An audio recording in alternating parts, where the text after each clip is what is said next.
Welcome to Brave Voice English. Listen, read, and learn English with short stories. Don't forget to subscribe. Let's begin. A new path. In a quiet village nestled between gentle hills and winding rivers, lived a young man named Kieran. His family was modest, their home a small wooden cottage with a garden in the back and chickens that clucked freely in the yard. Life in the village was simple, filled with routine and hard work, but it was peaceful. Kieran was known for his kind heart and strong hands. Each morning, he rose with the sun to help his father plough the fields.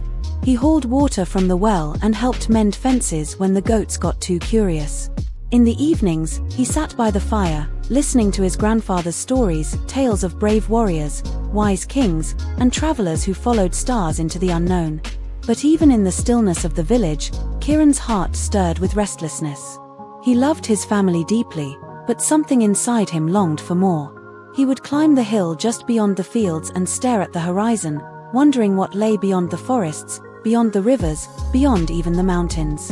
"Why do you always sit up here?" his younger sister Myra asked one evening, finding him on his favorite spot on the hill. Kieran shrugged, still gazing at the colors of the setting sun. "I feel like something's calling me. I don't know what, but it's out there." His sister giggled. "Maybe it's a dragon." He smiled, tousling her hair. "Or maybe it's my destiny." The answer came one morning when a royal messenger arrived in the village square. He carried a scroll with the king's seal and read aloud. "By order of King Alden of Verdin, a grand competition shall be held to find new candidates for the Royal Academy. The trials shall test strength, wisdom, and spirit. Those who succeed shall train to serve the kingdom as leaders, warriors, and scholars. All those of age may present themselves." Gasps filled the crowd. The Royal Academy, only the most noble or gifted ever entered its gates. That night, Kieran sat silently at the dinner table, hands folded in his lap. "You want to go, don't you?" his father said. "I do," Kieran replied. "I know I'm just a farmer's son, but I want to try." His mother looked worried, but she nodded. "If your heart calls you, follow it." His grandfather smiled knowingly. A new path is never easy, but the first step is always yours to take. The next morning, Kieran packed a small bundle of food, a water skin, and the wooden dagger his grandfather had carved for him when he was a child. His mother gave him a scarf, his sister hugged him tightly, and his father simply placed a hand on his shoulder and said, "Make us proud." With his family watching, Kieran stepped onto the road. The journey to Verdin took 2 weeks. Along the way, Kieran passed through sleepy towns, crossed wide meadows, and traveled over mountain passes. At night, he camped beneath the stars. He traded stories with fellow travelers, learned to fish with only thread and a pin, and listened to the sounds of wolves in the distance. In a small village, he helped an old woman gather firewood. She rewarded him with a warm meal and taught him how to read the constellations. In another town, he worked for a day at a bakery and learned the value of patience and precise timing. Every step, every stranger, every lesson became a brick on the path he was building for himself. When he arrived at Verdin, the city stunned him. Towers of white stone glinted in the sunlight, and the streets teemed with life. Markets overflowed with spices and silks, and musicians played in every square. Kieran had never seen anything like it. But he didn't linger.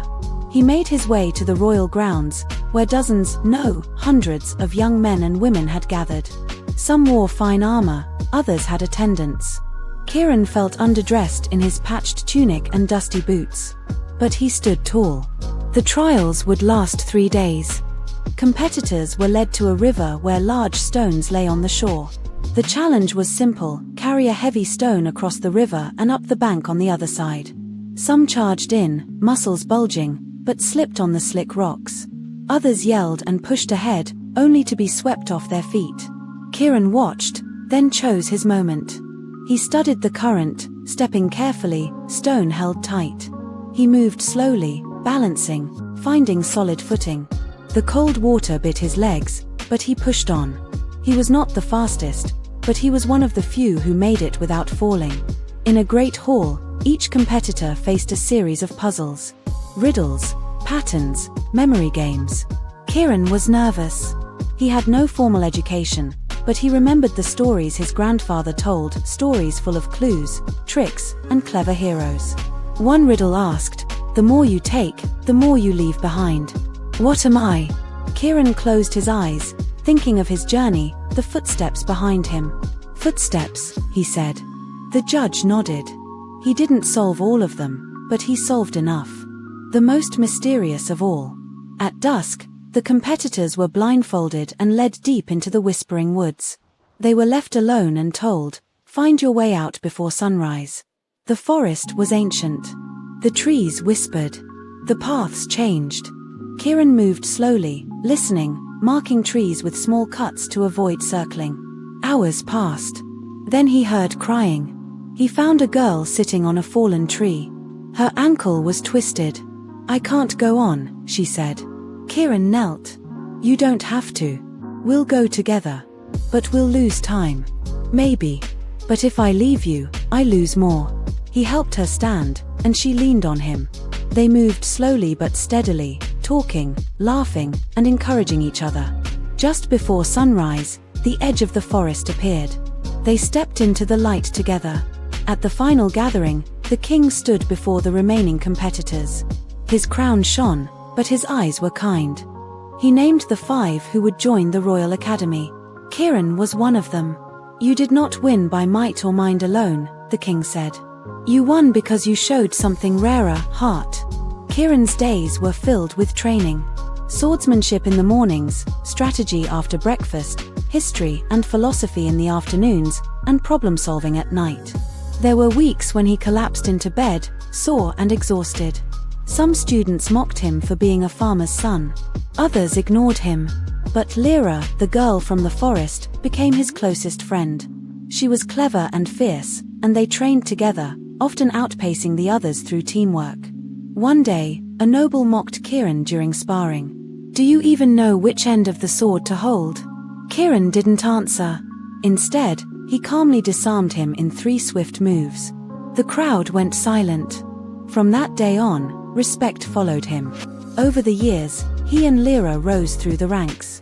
They led teams in mock battles, solved diplomatic challenges, and even stopped a dispute between 2 rival cities through careful negotiation. 5 years later, Kieran returned to his village, not as a boy with dreams but as a man with purpose. He wore a deep blue tunic with the Academy's crest, and on his belt hung a real sword, not for war, but as a symbol of service. He found his parents older, his sister taller, and his grandfather still sharp as ever. They embraced him with pride. He didn't forget where he came from. He helped build new roads and better wells. He started a school where children could learn stories and science alike. He spoke of peace and possibilities, planting not just crops but hope. One day, he stood on the same hill where he used to sit and stare.